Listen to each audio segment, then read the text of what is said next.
ఒకసారి కలువరి యాత్రలో తల్లడిల్లిన కనయ తల్లితో అమ్మా ఇదిగో నీ కుమారుడే అని ప్రాణాలే పోతున్నా ఆదరించవే.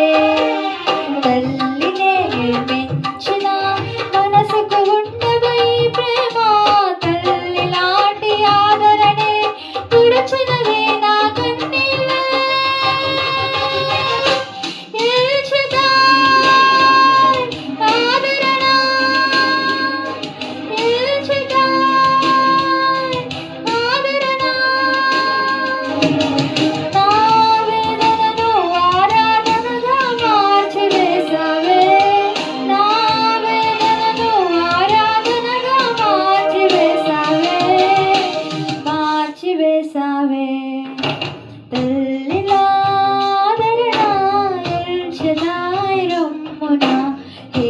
చూడని నీ ప్రేమ హత్తుకున్నది హృదయాన్ని.